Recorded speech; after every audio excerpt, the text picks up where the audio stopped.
que dafa doon soutenir mendiants yi nga xamante ni ñoom lañ doon déguerpir déjà balaa sax xëy na ñuy ñëw ci Karim la manière dont on déguerpissait les mendiants est-ce que c'était la bonne manière pour le faire parce que boo seetaanee ci seen ay interview yi nga xamante ni sekk nañ ko ci ak suñu naataangoo yi nekk ci presse en ligne bi wax nañ ni ils étaient en circulation autopolice di gaare di leen ci yëpp sous prétexte que dañu war a juge dans la ville et ses artères parce que dañu war a yeesalaat image yu Dakar ndax JOJ yi nga xamante ni ñoom ñooy waaj a ñëw. waaw Dakar nag war nañ ko mën a rafetal en attendant parce que ñun ñii ñëpp bu gan di ñëw ci suñu kër yi dañuy defaraat dañuy déplacer daal yi. voilà surtout yéen jigéen ñi. cuuraay amet loolu doon aal fi garab. waaw amet mu ngi doon wax fii de nee na kudd yi ngeen di denc naan bu gan bi ñëwee génnee leen ko ñu teg ko ci biti. mais jikko la nag ça ne doit pas être une question conjoncturelle contextuelle maanaam mbir moo xam ne dara day am pour nga def ko booy dem ci seetal sa dëkk taaral ko foog bu nekk un programme warul nekk lenn loo xam ne conjoncture lay doon parce que am na JOJ bu jeexee ñu dal ci lu ñu nekkoon loolu moom wax dëgg yàlla kenn bëgg ko. et en général ça se passe tout le temps comme ça on se rappelle de la francophonie. du FESMAN entre autres. lu jàll rek ñu fàtte yi fii delluwaat rebolote. mais maintenant est-ce que ñoom dañuy ñaawal dëkk bi. ñaawal ñu dëkk bi ci dëkk bi lañ bokk. c'est ça en fait sama souci mooy. ñooñu ban ñaawal lañ ñaawal dëkk bi c'est-à-dire même JOJ bii ngay wax. waaw mais am na handisport ci biir. bien sûr. bu doonoon kañ lu ñaaw la bay ñaawal bu gan yi ñëwee war koo ñaawlu xanaa ñoom ci biir sport yi duñ ko ci sóoraale. am na handisport. maintenant tey jii man li ma jaaxal ma ban dëkk ngay dem ci àdduna bi te amu fa. te amul mendicité.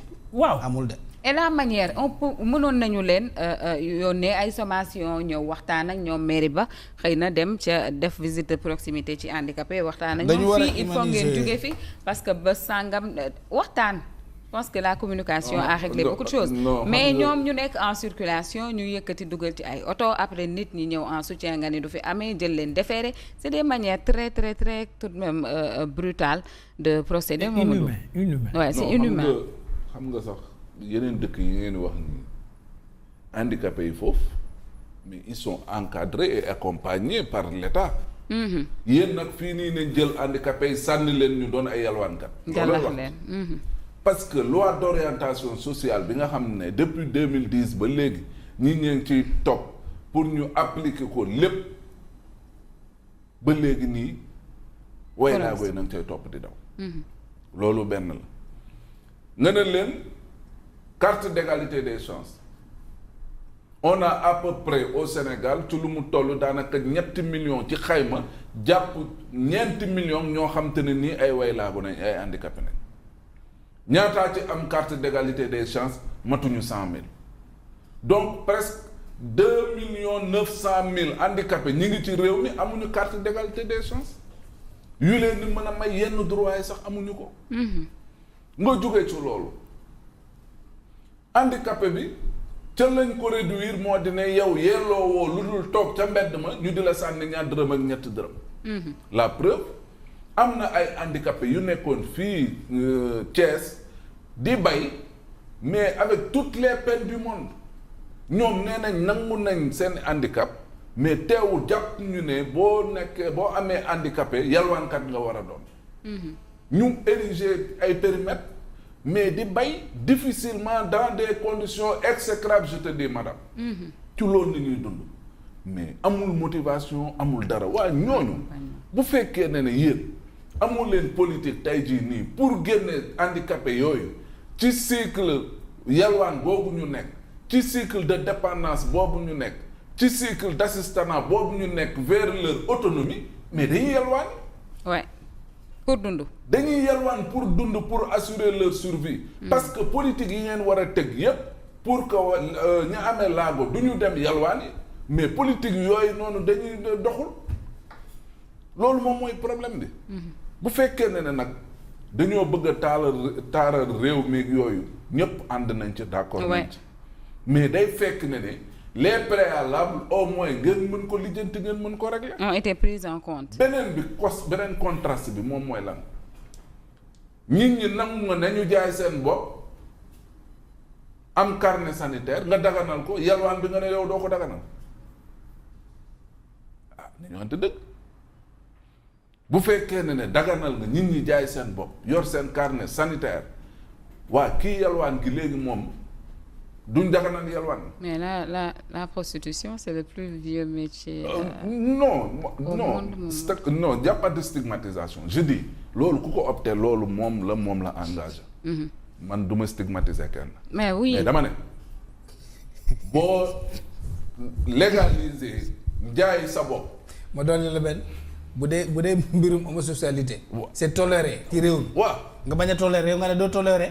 mendicité buy dox soxlaam surtout parce que il faut rappeler le contexte chaque jour seen sëriñ yi digal leen sarax ñuy wër kuñ ko sarax. waaw seen sëriñ yi leen digal sarax ngeen wër kuñ koy sarax. bu ngeen fi jëlee jalwaankat yi xam boo leen déggee ñuy wax ñoom nee nañu tooguñu benn place xam nga ko toog benn place la ñuy toog di yalwaan fii xëy na ñooy yàq décoru Dakar mais ñu nekk en circulation ci seen ay pousse-pousse di pousse seen bopp di dox seen soxla ñu jël leen dugal ci ay auto police xamal leen ni da ngeen di yàq décor bi looloo paradoxal parce que ñoom aussi boo déggee seen plaidoirie ils disent qu'ils font partie de la société ils ont le droit de circuler comme tout le monde. parce que ils se sentent stigmatisés.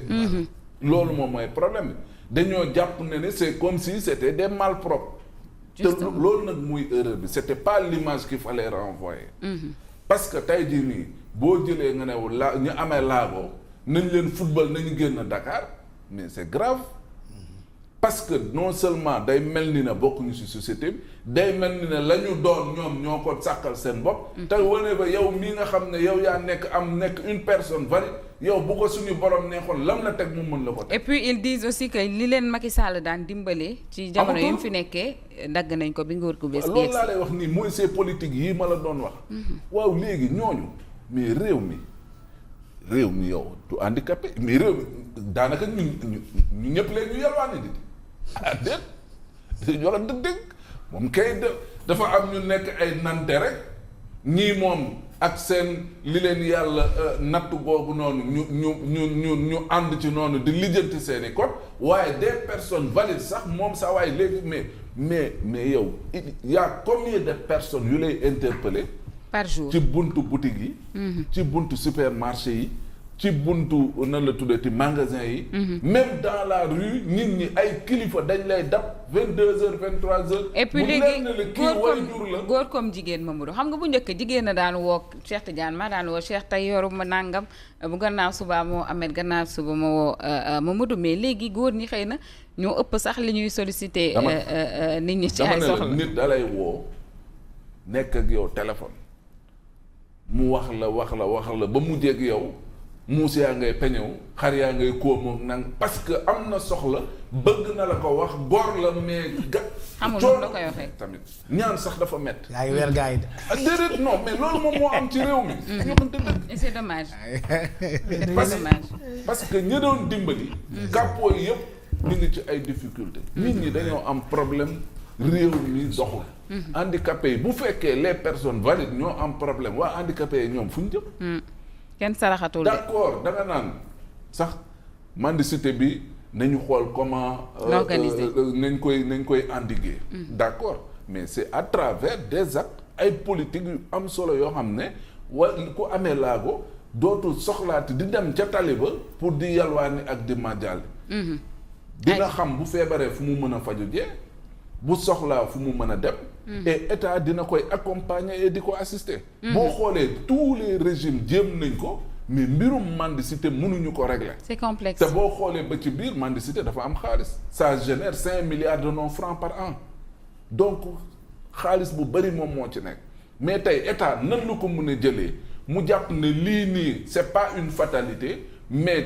transformer ko en opportunité gëm loolu nga amee laagu ne leen vous n'êtes pas defaruñ leen pour ngeen dem ca taliba bien sûr mun ngeen toog ca bureau bien sûr mun ngeen dem bay bien sûr mun ngeen nekk leneen ak leneen. Le cas Karim Cheikh Tidiane wax naa ko léegi on a l'habitude de le voir tout de même venir en soutien ñi nga xamante ni xëy na dafay jàpp ne dañuy dund injustice mais à chaque fois lui aussi il subit cette injustice en voulant peut-être aider les injustes. waaw la question même warul tourner sax autour de Karim parce que Karim on le connaît avec ça moom loolu la. loolu mooy il est dans son élément. voilà il est dans son domaine. maintenant jàpp ci nit. moo xaw a doy waar rek waroon nañ ko bañ a jàpp. waroon nañ ko disperser ils ont les lacrymogènes là. dina dem mënoon nañ ko jàpp ba ngoon bàyyi ko mu ñibbi jarul loon muy fanaan feneen maintenant li grand bi wax léegi moo am solo parce que sujet bi ça tourne autour de la mendicité ensuite ville de Dakar. C'est vrai que yoon na moo tere mendicité loolu boo demee dans le code pénal am na article bu ci nekk dañ koy tere nee nañ ba mu des mendicité bi nga xam ne diine moo ko encadré xaw ma nag ban mendicité la diine encadré ci réew code pénal boobu il faut que ñu leeral sujet boobu tamit. mais bu fekkee ci diine l'islam la de. waaw. néew di doole de mën naa yelwaan faqir. waaw voilà loolu c'est léegi bu fekkee diine l'islam moo ko encadré kon finalement c'est légal. c'est ça. ñoom kon dañu loolu moom boo demee loolu la ñuy wax ci kon bu dee diine moo ko encadré mën nga mais léegi ñii di yelwaan ni bu ñu la waxee man damay yelwaan ndax sama diine moom moo ko sant waroo leen jàpp.